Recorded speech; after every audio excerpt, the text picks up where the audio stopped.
Hello, my name is Pelin Oğuz. I'd like to welcome you all to our program that we organize as Istanbul Policy Center Sabancı University Stiftung Mercator Initiative in collaboration with Medyascope.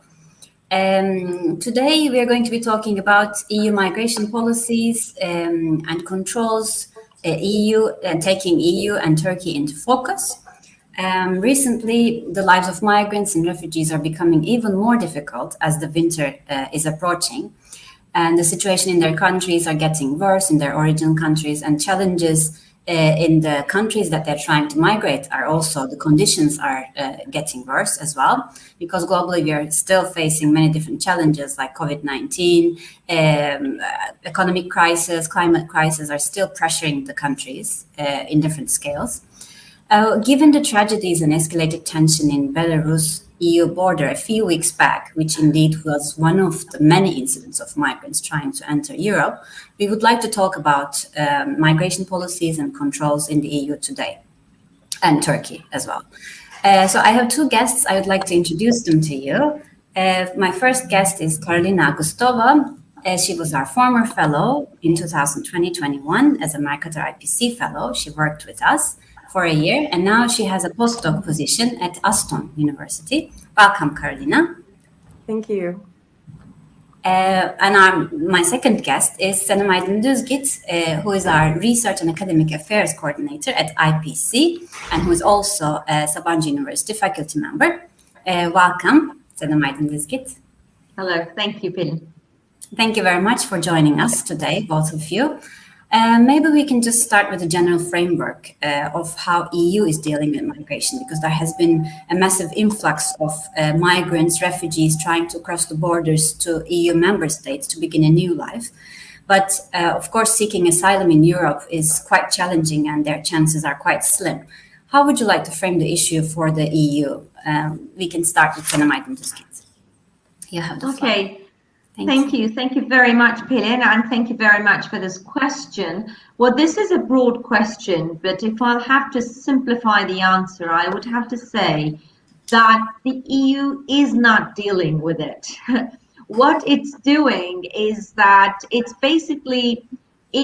made, at least some member states made an attempt to find a common solution to the issue, especially after the onset of the Syrian conflict.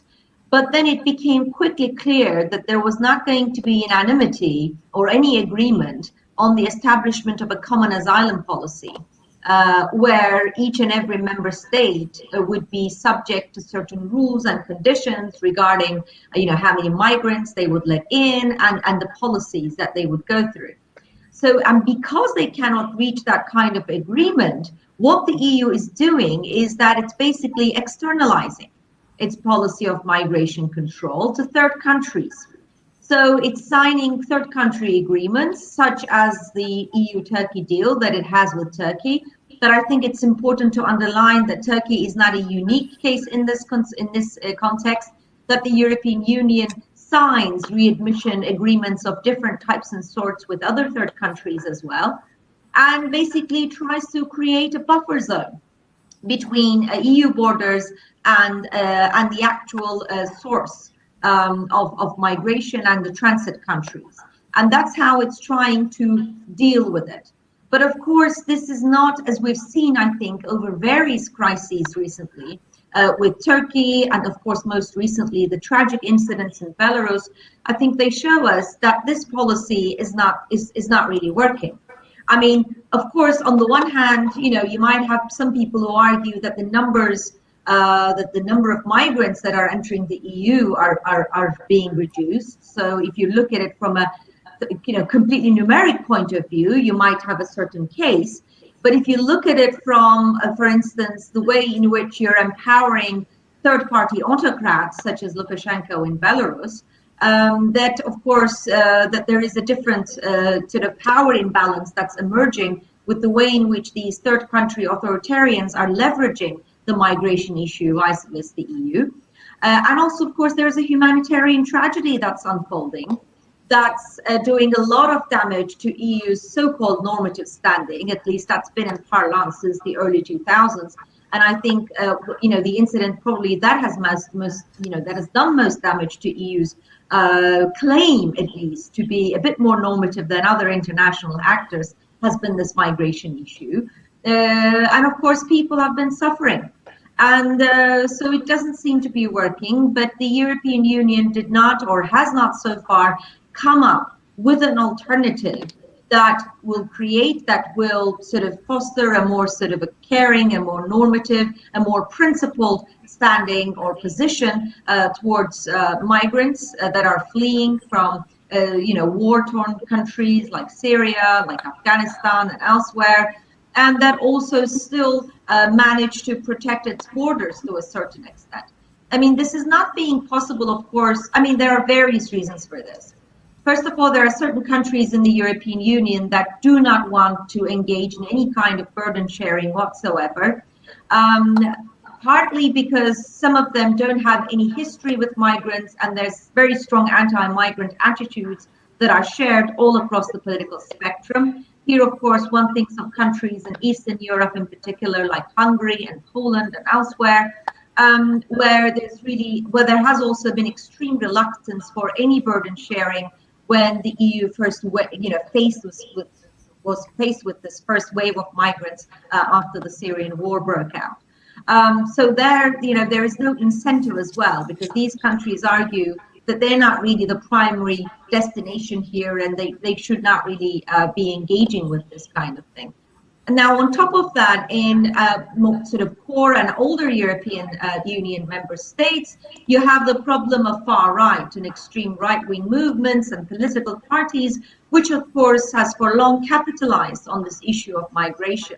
And what we actually witness in countries like Germany, for instance, during, again, back in 2014-15, when the debates and discussions on the migration issue were at a peak, again after the Syrian war, what you saw is that a rising popularity, for instance, for the extreme right-wing party, AfD. So there is a situation where mainstream parties are, or at least they're justifying their positions on migration on the fact that they're trying to contain the agenda of these far-right parties and make sure that they don't occupy more ground than they already do. And again, just as with the numbers that seem to be declining, you also see the popularity of these movements declining as the migration issue is not a priority issue in the domestic agenda of these member states. So it creates really a situation in which there is, at least sort of political ground for the EU countries to insist with this externalization policy, whereas whether or not it's delivering politically for the migrants, regarding sustainability of EU's policies, regarding EU's relations with these third countries with which it's signing these readmission agreements with, is a big question mark, and in my opinion is not sustainable in the longer term.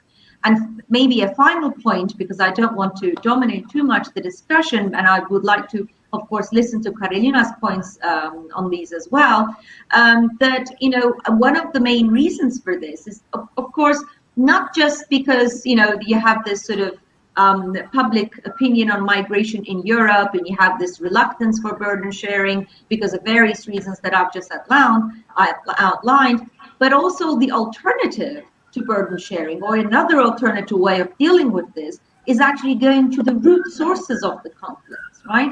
And the root sources, of course, mean if you go to the root sources, then you would be expected to have a more or less common foreign policy and an assertive foreign policy on issues such as the Syrian conflict, for instance, or in Afghanistan, for instance, or on how to deal with Belarus, for instance.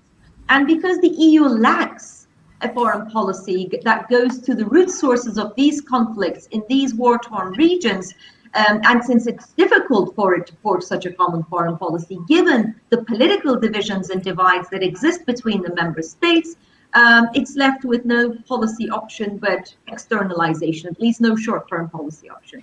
And this is where it leaves it with. So I think I'll finish it at that for the first round. Thank you very much. It was a very good introduction to the point on how EU is dealing with, or is not dealing with, the migration issues.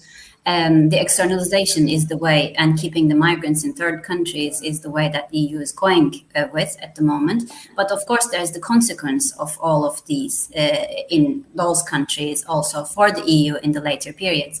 Maybe now we can continue with Karolina and see what is her take on the Belarus issue, the situation in Belarus, and the role of the non-EU states within this EU migration controls in terms of externalization of the issue to non-EU countries. Now hello everybody, and thank you again for inviting me. And I think Senem started brilliantly pointing out the major issues, but I just want to add that along the externalization, there is another response by the EU member states, which is the border closure and unofficial and often violent responses. Right. For example, during my PhD, I was living in makeshift camps alongside Bosnian and Croatian border for 8 months. And every day what I was doing was monitoring border violence. And we had dozens of testimonies every single day and hundreds weekly when people were being pushed back from the EU member states, including Croatia, Slovenia, previously Hungary, where people were violently attacked and after they were illegally deported, which right now is being called pushback, to non-EU zones such as Bosnia and Herzegovina, which we see on the same scale from Greece to Turkey. And it has been occurred as a major response, as a major unofficial and violent response by the EU member states. So, and of course, after we have this externalization, as Senem pointed out, but the major problem with externalization is that often it applies the same policies homogeneously across completely different contexts. And we can see that in Turkey and in Libya, in Sahel, and in many different countries, of course. And as Senem pointed out, she said that the EU assumes that it's normative power, which means that EU often positions itself in the center of externalizations and really kind of relies that non-EU states are going to Europeanize their policies, or they're just going to follow the EU demands. However, what we see, the third states counteracts. They're autonomous agents who have their own security, political, financial interests, and they really know how to use them to counteract against the EU in these migration bargaining, striking deals, and so forth. I think with Belarus, what hasn't been really discussed, that Belarus itself was a part of the EU's externalization. I mean, 2016, 2017, we can see obvious cooperation between Frontex and Belarus, in a sense that Frontex was training border guards in Belarus. The EU also dedicated quite a big chunk of money to construct removal centers. Frontex was cooperating with Belarusian border patrols on interception operations, removals, let's say removals of migrants from their country and so forth. Also, President Lukashenko threatened the EU about migration, sending migrants to the EU in 2002 and 2004. So, of course, I mean, there were some signs when this not could be fully predicted, but I think that the EU could really much more read these signs and not strike deals and negotiate with countries that have poor democratic records and that at the same time criticizes for poor democracy. But during one of the interviews with a member of the European Parliament recently, she says that everything is better than migration in the EU. And we can really see that on externalization, when the EU is really cooperating with states, which criticize at the same time and which would never really fully engage on any other issue than migration at such a scale. So I think that this is really important to say. And yeah, I think that what we see again at the Belarusian border, makeshift camps, the photos of really extensive, large makeshift camps, pushbacks, violence, emergency state being enforced in Poland, border closure, more border patrols being sent to the Polish border. This is not new.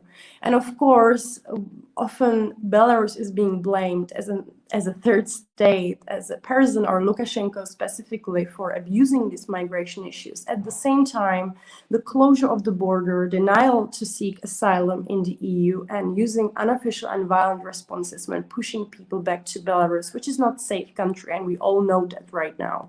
And that's why the EU actually imposed sanctions against Belarus. Is again something not new, but we have been observing it since 2015. Thank you very much, Karolina. And of course, what we recently saw in Belarus is not something very new to us. And also, when we look at it in Turkey, we had a recent issue in Edirne, where also there was threatening of Turkey opening up its borders and leaving all these migrants that are living in Turkey to Europe. And that was also a tension between Europe and Turkey. So in a way, migrants are now being instrumentalized in the policies between these two entities. Maybe we can talk about, with Senem Aydın-Düzgit, we can continue understanding how this issue actually finds its shape between EU and Turkey, because there has been a migration statement that was signed, and what was it all about, and what is the consequence of that for Turkey? Okay, thank you, Pelin'cim. Another big question. Another big question. Another big question. I might have to, I'm afraid, over perhaps simplify the answer, so I'm sorry for that. Because, many scholars have tried to, are still trying to respond to this question on, what it means, what the EU-Turkey deal actually does and did and will continue to do if it continues as such. Now, yes, regarding the first part of your question about where this whole deal came from, of course, it came with the Syrian war, right? The civil war, and the fact that, of course, different than to today's conflict with Belarus, what's happened at the time was these people were basically just, fleeing Syria and trying to find a safe country of haven for themselves. So that was a completely different setup than today, for instance, with Belarus, when we see, as you said, also a deliberate instrumentalization of migrants, right, in a foreign policy dispute. Because obviously the big problem is the sanctions that Lukashenko is facing because of the way in which he rigged the elections and his authoritarian rule, basically.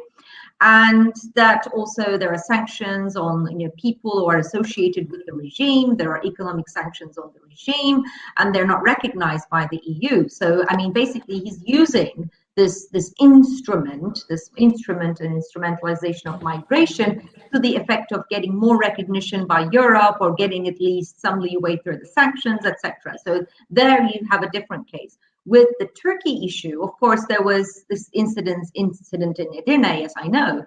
But if we go back a little, way back in history, a bit beyond that, we see that it didn't start off as such. It really started off as a process when people just started to come in numbers, and they were in massive numbers, of course, as if you go back to those days.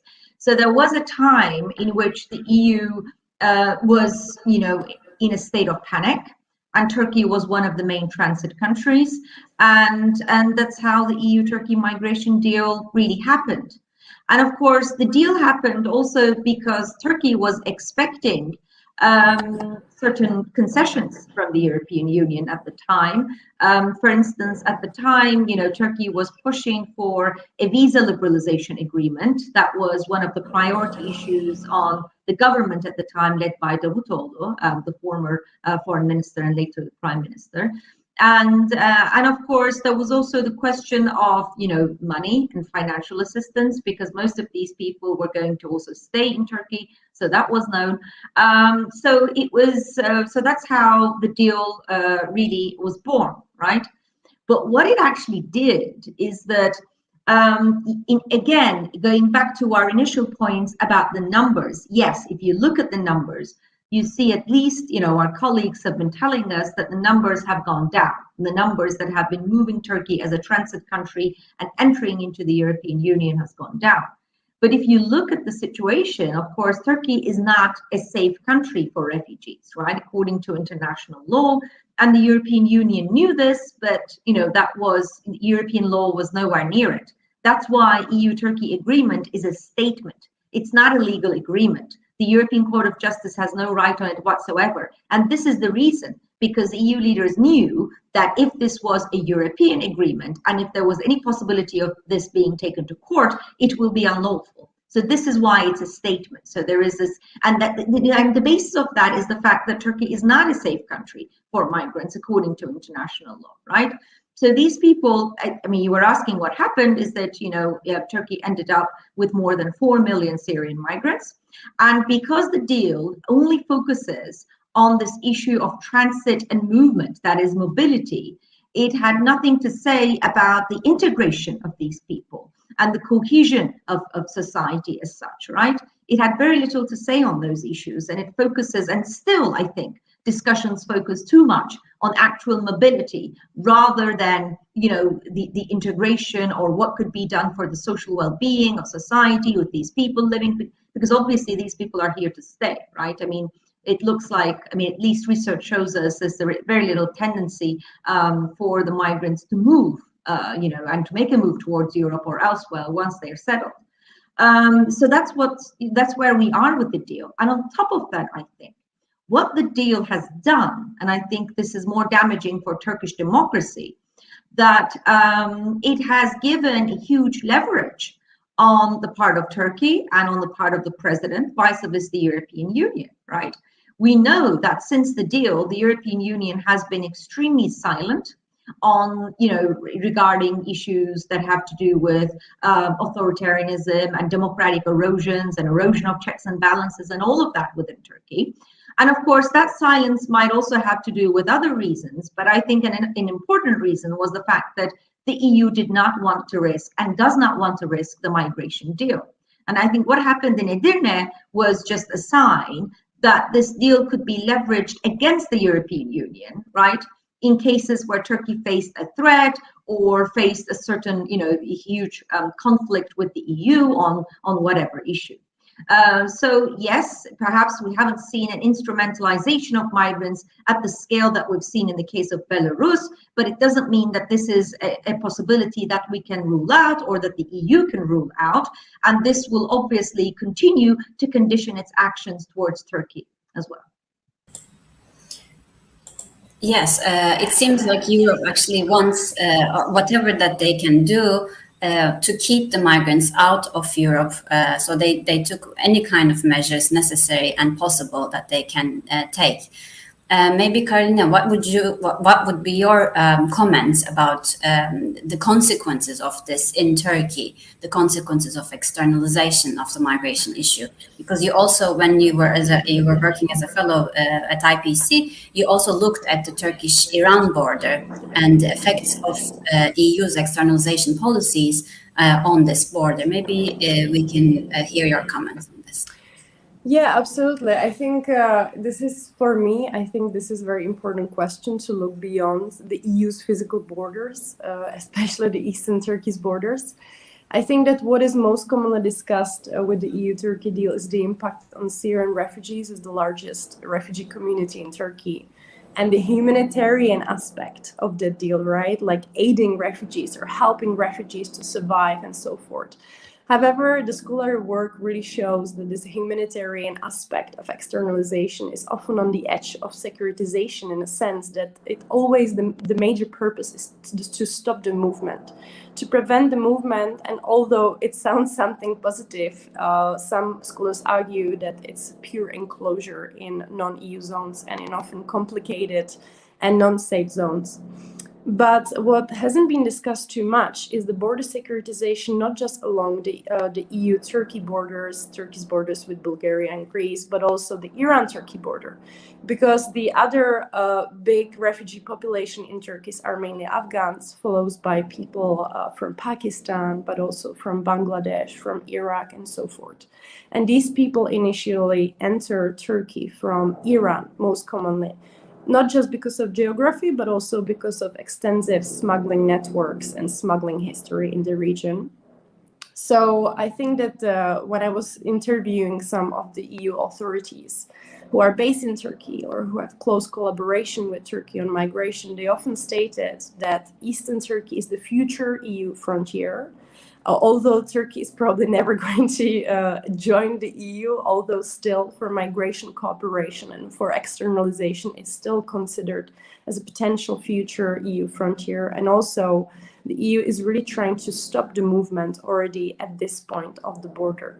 What happened in Afghanistan recently really showed us that the Commission is proposing further externalization, not just to Eastern Turkey, but also to Iran and to Pakistan, really to stop the movement of Afghans in the region and searching for more regional solutions and focusing more on externalization rather than internal border management and migration asylum.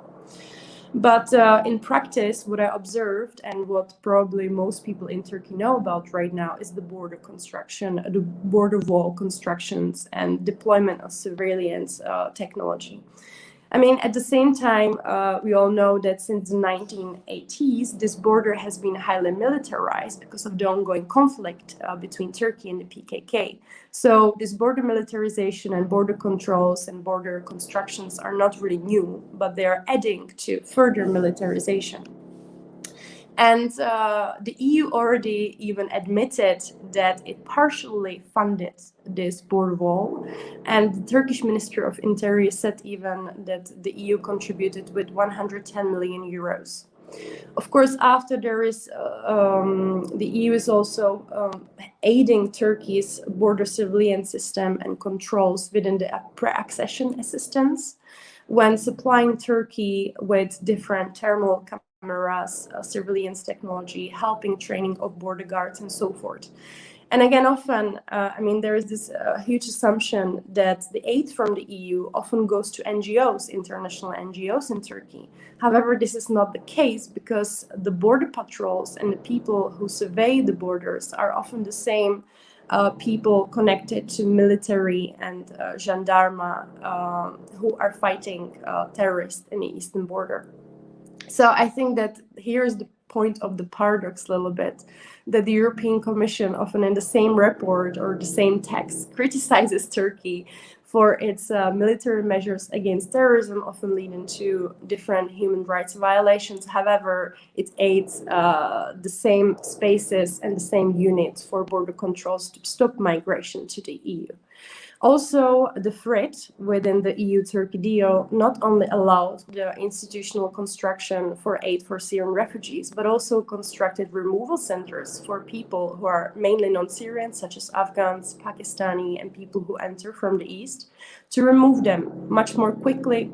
And also the EU supported Turkey in a sense to strengthen its readmission agreements with many of the Middle Eastern countries and to very much fasten the process of removing migrants who would potentially move onwards to the EU to fasten the process to remove them away from Turkey or outside of Turkey.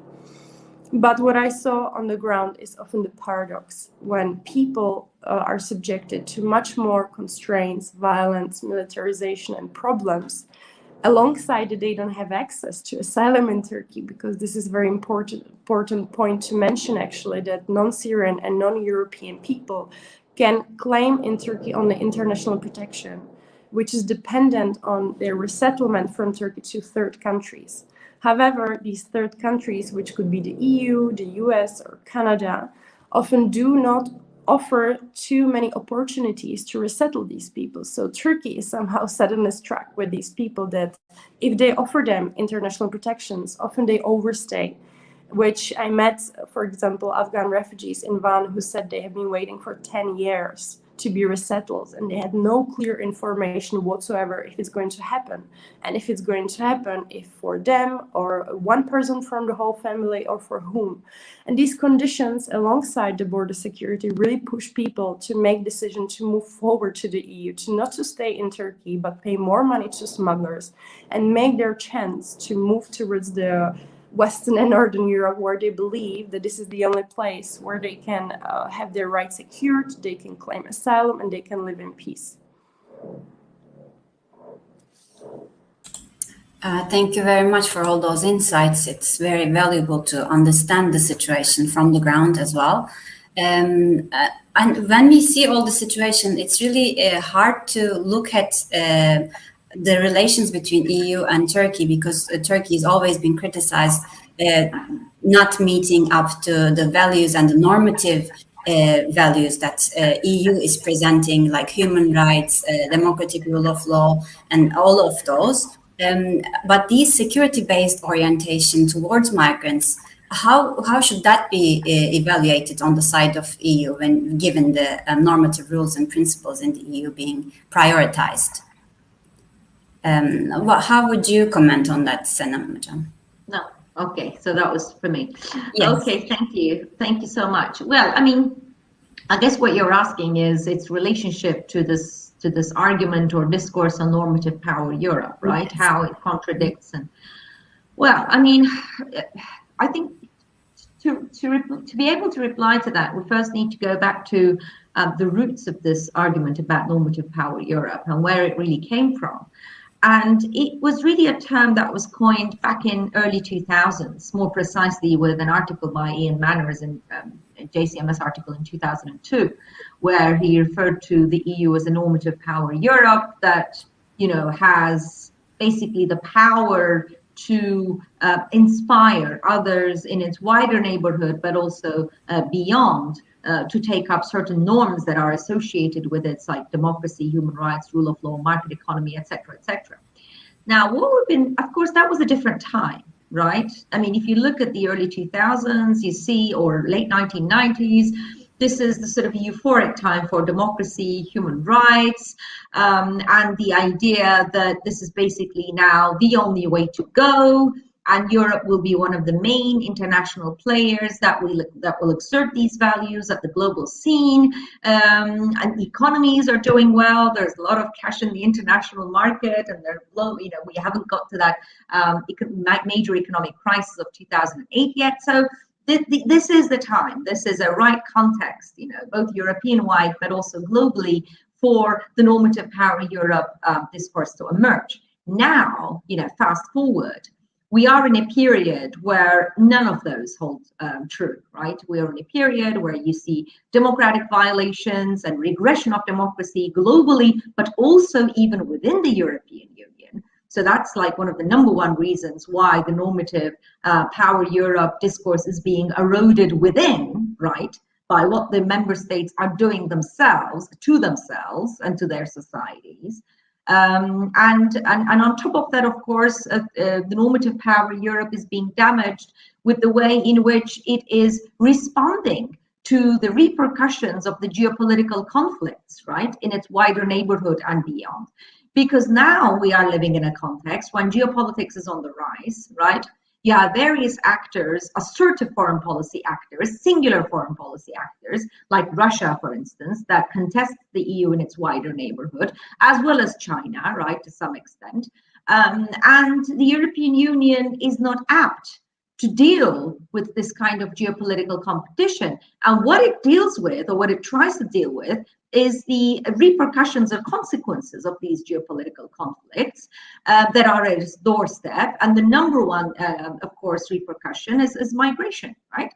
Because people are really mainly fleeing these war zones. If you look at these major migration waves, such as the one in Syria or Afghanistan or elsewhere, it's mainly due to the conflicts, wider conflicts in the EU's wider neighborhood. And the fact that externalization and border controls and everything else that is being done to deal with these, as Karolina, I think, also outlined excellently, goes to show that it's now eroding this normative power rhetoric also through the way in which it's responding to the consequences and repercussions of an increasingly geopolitical world that's around it. And that's the way it chooses to deal with it, dealing with short-term measures that really prioritizes only one thing, and that one thing is to make sure that people stop at the borders before they can even manage to get into the European Union. And what this, of course, is leading to is that it's putting a lot of pressure on border countries as well, like Greece, for instance, which also ultimately leads them to, again, Karolina would know this better because she's also done, I know that she's done a lot of field work in these border regions, that basically pushbacks that are against international law, that are against, you know, human dignity in any shape and form. So that's also a further I think, way in which all this normative power Europe discourse is being eroded. And finally, what it's doing is that by doing all this, a normative power means you cannot be a normative power unless others recognize you to be so. So normativity depends a lot on external recognition of an international actor as a normative actor. And I think what we're seeing here is that third-party countries like Turkey, for instance, or even Russia or others, are using this lack of principled foreign policy action on this front on the part of the EU as evidence that EU is an international, as any actor of the West only out there to prioritize its own interests at the expense of basic human rights. And I'm not saying, of course, that this sort of puts the other third countries that are contesting the EU on these grounds in a more positive light, but they're definitely using it to undermine EU's legitimacy and international standing or credibility on the international scene, whatever is left of it. Thank you very much. Maybe also Karolina would like to comment on this issue, and also maybe we can also talk about the cost of these types of management on migrants themselves. How would you comment on that? Yes, I'm really sorry. There is a construction in our neighbor flat, so I hope that you can hear me really It's okay. Just let me know.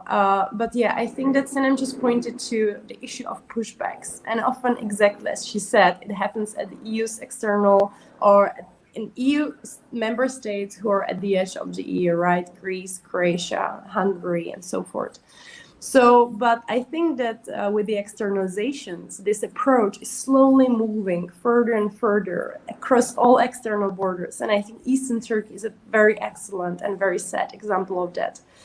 I think that right now the pushbacks, especially after the Taliban's takeover of Afghanistan, when Turkey suddenly found itself in a position of being again imposed further externalization from the Commission and some of the states, such as Germany, when they're trying to negotiate with the president to really receive more migrants and refugees, but not being able to even legally secure them, to provide them proper protection and long-term solution, right, to stay in the country, to have the right to work, to study, and so forth.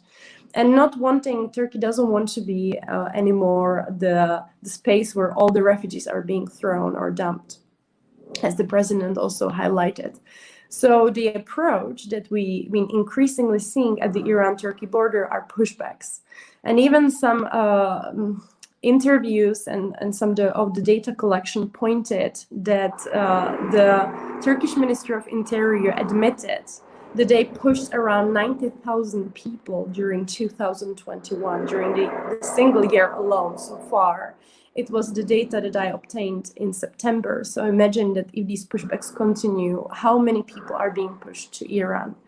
And when often the Turkish authorities say, well, but we are not at least pushing migrants to the sea, which is dangerous and they can drown. However, we have to realize that the Iran-Turkey border is a mountainous region where the temperatures drop even to -20. There's a lot of snow in the winter, and every winter many people die there when they're trying to walk alone or with the smugglers across these borders. Also, what really came out with some interviews with refugees, many of them experienced to witness or to be even subjected to violence by Iranian border guards on the other side of the border. When, for example, one Afghan refugee told me that he saw 14 people being shot by the Iranian border guards in a single sole accident.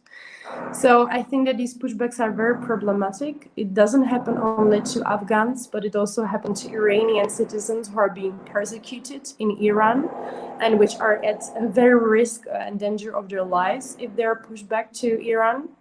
And the pushbacks, I think, that are very much acknowledged also by Jandarma members who I interviewed, and who said to me, well, we really need to respond by pushbacks because it's financial burden to accommodate all people in removal centers. And especially with the case of Afghanistan, I mean, all deportations have been halted due to security reasons in Afghanistan. So the pushbacks really became as the primary approach, how to deal with especially Afghan migration. which is increasing in Eastern Turkey, and which was not really observed before the deal at all. I mean, I even did some comparative interviews with people who crossed this border before 2016, 2015, and they didn't have that problem. They didn't really observe anything like that.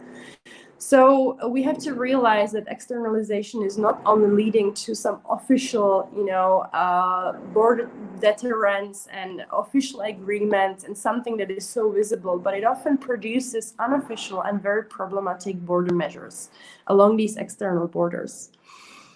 There is also a paradox of these measures when often the authorities argue, well, further border militarization and tougher border, let's say, is important because it fights against human smuggling and illegal migration.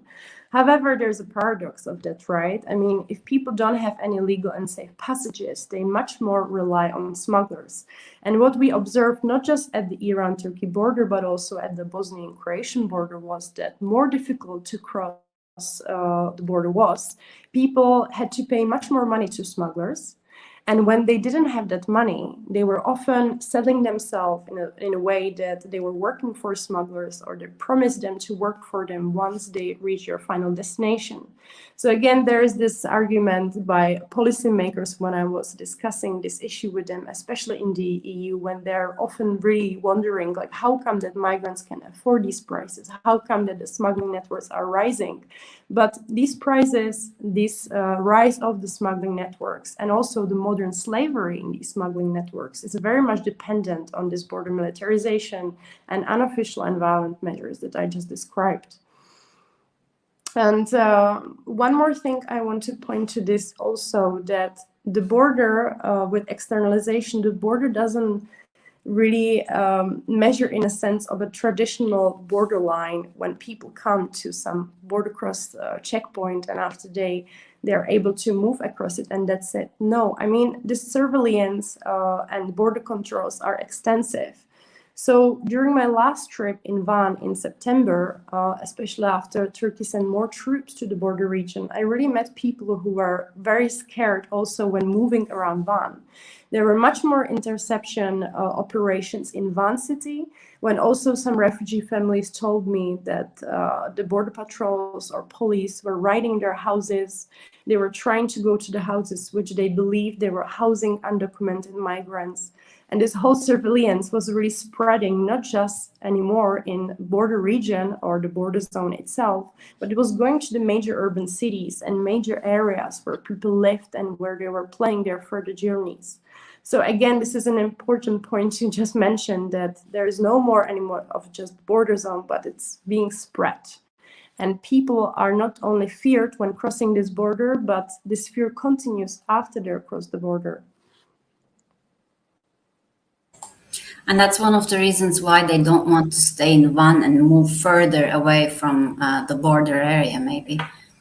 Thank you very much, Karolina, for all these comments also coming from the ground and also from the Van Iran-Turkey border. I would like to thank you for all your comments. Is there anything that you would like to add? Thank you. For the points that you would like to mention? Thank you very much for being here, Karolina Augustova, Senem Aydın-Düzgit, and all our viewers. Thank you very much for watching us. I'll see you next week with a different topic. Goodbye. Thank you. Bye-bye. Bye-bye. Have a nice day. Bye.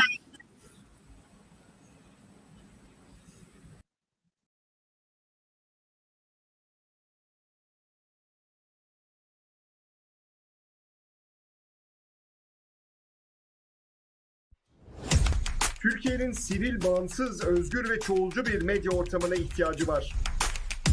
Medyascope 20 Ağustos 2015'te bu ihtiyacı karşılamak üzere yola çıktı. Ama yolumuz uzun. Bu yolculukta bize Patreon veya YouTube'un katıl butonu üzerinden katkıda bulunabilirsiniz.